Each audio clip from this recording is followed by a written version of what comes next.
Hello everybody, welcome to Tame Cars. My name's Scott, this is Harry.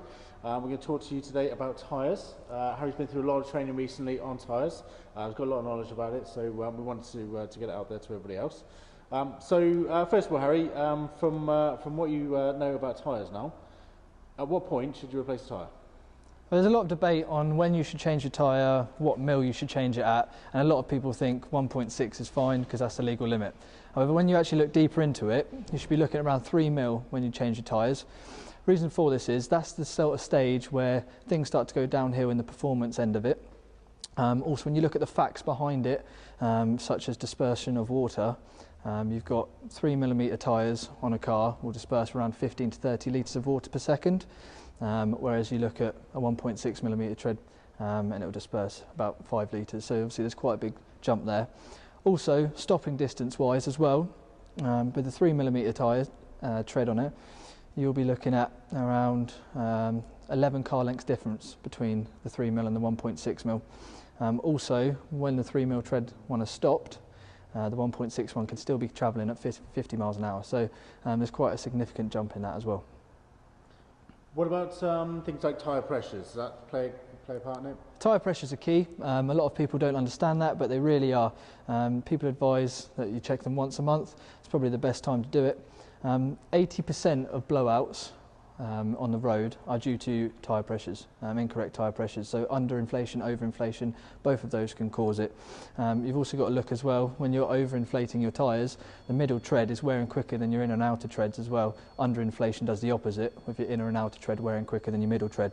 What it also does as well, 20% under or overinflated can affect your tyre life by 30%. That does is a pound per litre, adds it on an average tank. I noticed the tyre at the end here, very worn on the shoulder there. Yeah. Alignment problem, do you think? Yeah, more than likely. I mean, you can see the complete bold edge on it. The sipes are going. There's nothing on there. What that'll be is your tracking's out effectively. You haven't got your wheel alignment checked, and not everything's up to date with that. So wheel alignment wise, what happens is you go over a pothole, you hit a curb, anything like that, and it affects the tracking, the dead straightness of your car.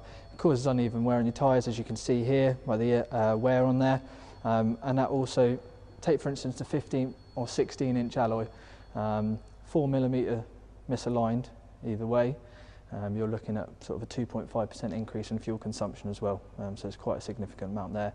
With also being misaligned on those exampled alloys, what it can do is it can actually force you 24 feet either way per mile. So it's quite significant to get your wheel alignment checked. Excellent. One question we get asked quite a bit, and a bit of a myth, is where do you put your strongest tyres? Yeah, so it's been a commonly asked question in the car industry for a long time now. And a lot of people believe that it's the front that you put your best tyres on. You go into a garage, you get your new tyres fitted, I want them on the front, my car's a front wheel drive, I want the best grip there.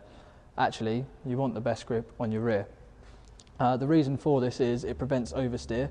Obviously in the wet, take for example, you're going around a corner, front loses grip, the last thing you want is your back end to go as well. That's why it's best to have the best grip on the rear. Okay. And then finally, I noticed 2 of these tyres come from the same brand. Yep.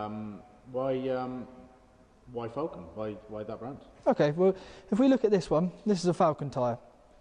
Okay, you can see the tread patterns on there. There's a lot of different tread patterns with Falcon tyres, of every tyre really.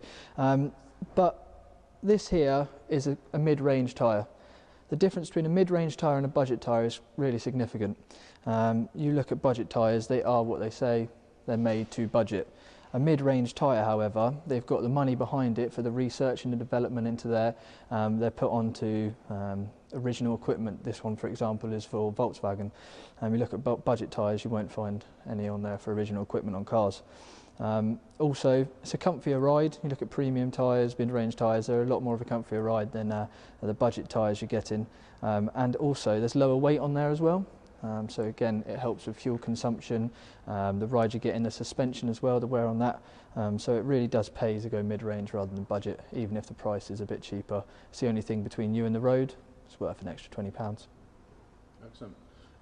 We obviously see an awful lot of people come in, have their tyre pressures checked, their tyres checked and things like that. We don't charge people to do that. We're quite happy for anyone to pop up during the day for us to have a look at those.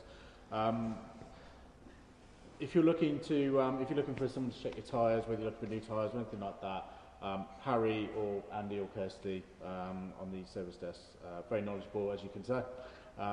Always willing to help. As I said, we've got technicians that are able to look at tyres, check pressure, things like that.